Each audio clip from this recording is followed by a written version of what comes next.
जय हिंद दोस्तों। कैसे हो सभी फौजी भाई? अच्छे ही होंगे। तो मैं मैथ ब्लास्टर पर आकाश तिवारी आप सभी का बहुत बहुत स्वागत करता हूँ।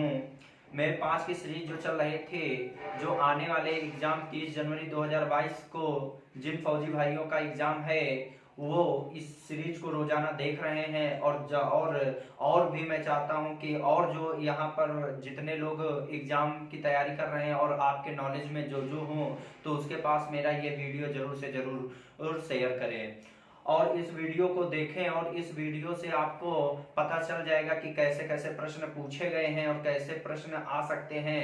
तो जो आपके अंदर डर है, मैं उस डर को हटा के ही मानूंगा और आपको इस बार वर्दी पहना के ही मानूंगा। तो मैं ज्यादा बात न करते हुए अपने प्रश्न पर आता हूँ। फिर मैं आप लोगों को लास्ट में प्रश्न दूंगा और उस प्रश्न को आपको जवाब कमेंट बॉक्स में लिखना है। और लास्ट में मैं बताऊंगा कि पिछला मैंने जो वीडियो डाला था उसमें जो जिसने जिसने आंसर सही दिए थे उसका भी मैं नाम लूंगा। तो प्रश्न देखते हैं। तो प्रश्न करा कि 15 वस्तुओं का क्रय मूल्य 12 वस्तुओं के विक्रय मूल्य के बराबर हो तो प्रतिशत लाभ ज्ञात कीजिए। तो ये प्रश्न वेरी इंपॉर्टेंट है, इसे देखकर जरूर जाना। और ऐसा प्रश्न अगर कभी भी आ जाए तो आप ओरल कैसे करोगे? कभी भी क्रय और विक्रय मूल्य बराबर कह दे। क्या? क्रय और विक्रय मूल्य अगर बराबर कह दे तो हमेशा याद रखना कि जहां पर बराबर शब्द लग जाए, क्रय मूल्य विक्रय मूल्य के बराबर हो, तो जो क्रय मूल्य कहे उसको विक्रय मूल्य कहे लिख देना और जो आपका विक्रय कहे उसको क्रय मूल्य लिख देना। ठीक, तो इसका मतलब क्या होता है? आप जानते हो कि क्रय मूल्य, तो 15 वस्तुओं का जो आपसे कह रहा है कि क्रय मूल्य, तो यहाँ पर जो क्रय मूल्य दिए हैं तो क्रय मूल्य को हम क्या लिख सकते हैं? सीपी लिख सकते हैं कि नहीं लिख सकते हैं? सीपी मतलब क्या होता है? Cost price. और 12 वस्तुओं के विक्रय मूल्य, तो विक्रय मूल्य का मतलब होता है सेलिंग प्राइस, एसपी। लिख दूंगा कि नहीं लिख दूंगा? तो इसका मतलब कि अब जब ये आ जाए तो यहाँ पर हमने कहा सीपी का मान जो होगा वो कितना होगा? आपका 12 होगा। और जो आपका एसपी का मान होगा वो कितना होगा? 15 होगा कि नहीं होगा? बोलो। तो आपसे कह रहा है कि प्रतिशत लाभ ज्ञात कीजिए। तो आपने कहा 12 की चीज खरीदा, 15 में बेचा, तो आपको लाभ कितने का होगा? तो आपको जो लाभ होगा वो कितने का होगा? तो हमने कहा 12 से 15 में गए तो कितने का होगा? 3 रुपए का लाभ। हमेशा याद रखना, लाभ और हानि परसेंट जो निकालते हैं वो हमेशा क्रय मूल्य पर निकालते हैं। किस पर निकालते हैं? क्रय मूल्य पर निकालते हैं। हाँ, बिल्कुल सही। आप सही सोचा कि जहां क्रय मूल्य 12 दिए तो हम 12 रखेंगे नीचे। तो इसका मतलब लाभ बटे क्रय मूल्य इंटू 100 कर देंगे। 3 एकम 3, 3 चौको 12, तो 4 एकम 4 और 100 काटोगे तो कितनी बार जाएगा? 25 चौको 100 होता है कि नहीं होता है? तो 25% का लाभ होगा। ये याद रखना। ऐसा प्रश्न सभी लोग गलत करके आते हैं, लेकिन आपको गलत नहीं करना है, तो इसे नोट कर लो।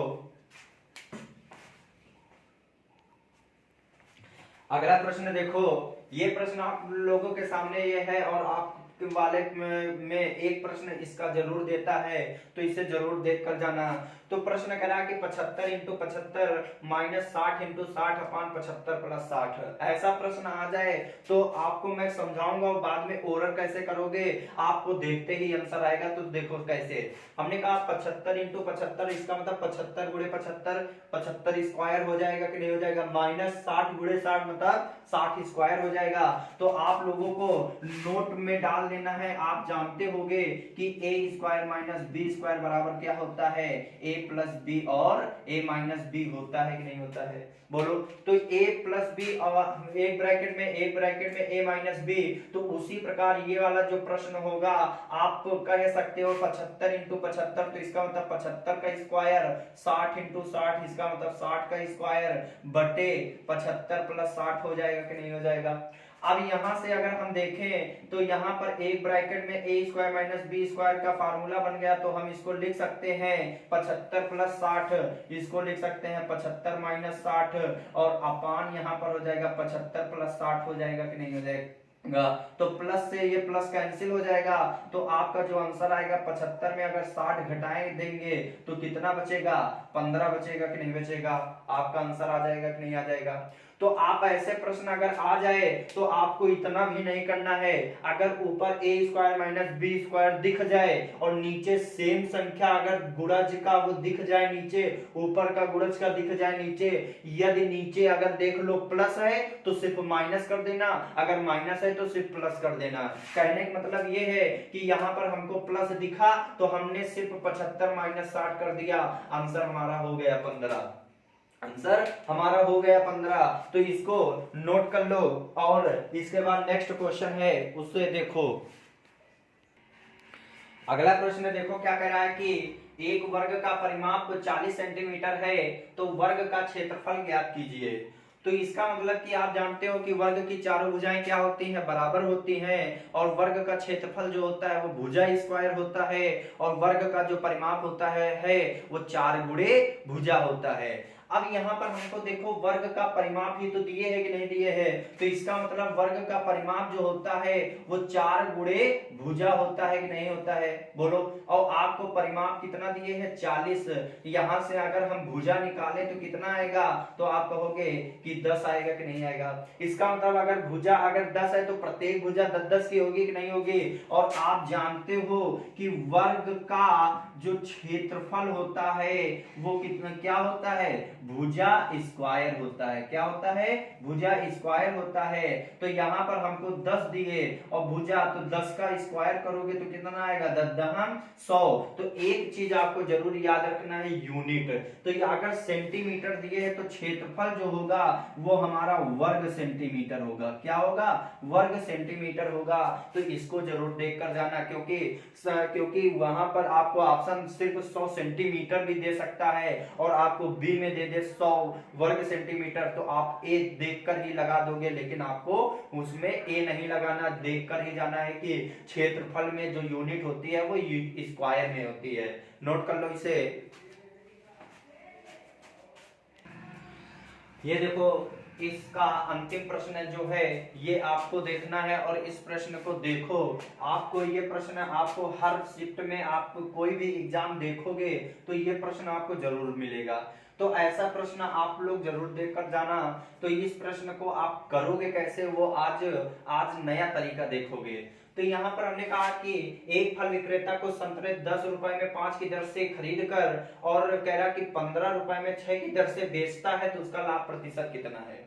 तो ऐसा प्रश्न अगर आ जाए तो मैंने एक प्रश्न आपको अनुपात समानुपात में बताया था, सेम उसी प्रकार आप इसको लगाओगे। उसने कहा 10 रुपए में, जो कह रहा है सो लिख दो। उसने कहा 10 रुपए में 5 की दर से, मैंने 10:5 लिख दिया।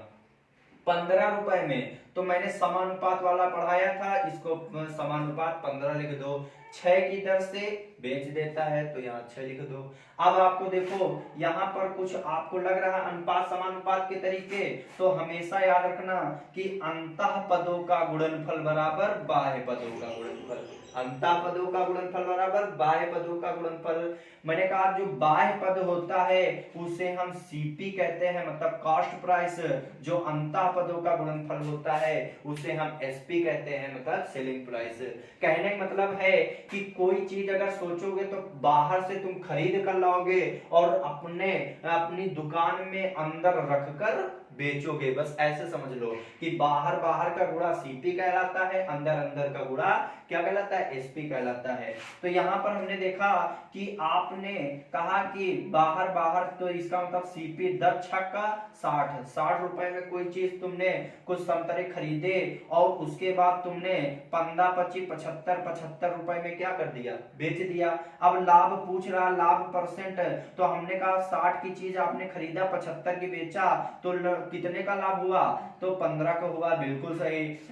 अभी बताया लाभ और हानि परसेंट हमेशा किस पर निकलता है, क्रय मूल्य पर निकलता है। तो इसका मतलब क्रय मूल्य कितना दिए 60 इंटू कर देंगे 100, तो 15 चौको 60 हो जाएगा और 4 से 100 काटोगे तो कितना आएगा, 25% आएगा कि नहीं आएगा। नोट कर लो इसे। तो ये प्रश्न आप लोग इसी तरीके करोगे। मैंने एक अनुपात समानुपात का प्रश्न बोला था, एक मैं प्रश्न दे रहा हूं जो आपको करके कमेंट बॉक्स में आंसर देना है। और आपका अगर आंसर आएगा तो मैं कल आपका नाम जरूर लूंगा। तो यहाँ पर प्रश्न एक है, मैंने कहा कि 15:x समानुपात यहाँ पर दे दिया 5 अनुपात यहाँ पर दे दिया आपको 7, तो कहेगा तो x का मान बताओ, x का मान बताओ।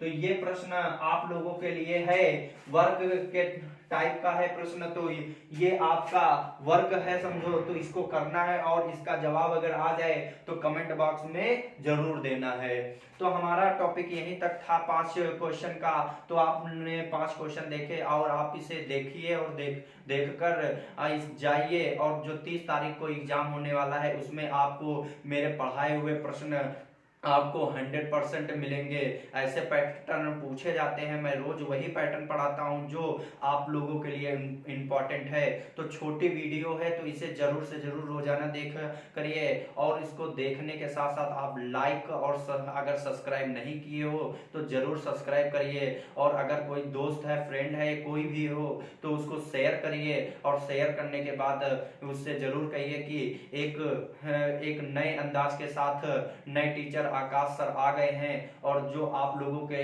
लिए इंपॉर्टेंट प्रश्न रोजाना 5 प्रश्न देते हैं उसको देखिए, और देखने के बाद इसको एग्जाम देने जाइए। और जिसका एग्जाम नहीं भी लगा है, जिसका फरवरी में होने वाला था एग्जाम, अब अप्रैल में चला गया है एग्जाम, तो वो लोग भी इसे क्वेश्चन अपना आराम से बैठकर देखें, और देखने के बाद ऐसे ऐसे प्रश्न नोट करें, और नोट करने के बाद अगर ऐसे प्रश्न आए तो वो करें, और अगर उनको डाउट लगे तो कमेंट बॉक्स में लिखें, और उसके बाद मैं उनका डाउट भी क्लियर करने की कोशिश करूंगा। तो आप लोग इसी तरह बने रहिए, और इसी तरह आप लोग देखें वीडियो मेरा, और शेयर करें और सब्सक्राइब करें। तो इतना ही हम रखते हैं, और नेक्स्ट डे अगले अंदाज के साथ मिलेंगे। बोलो जय हिंद।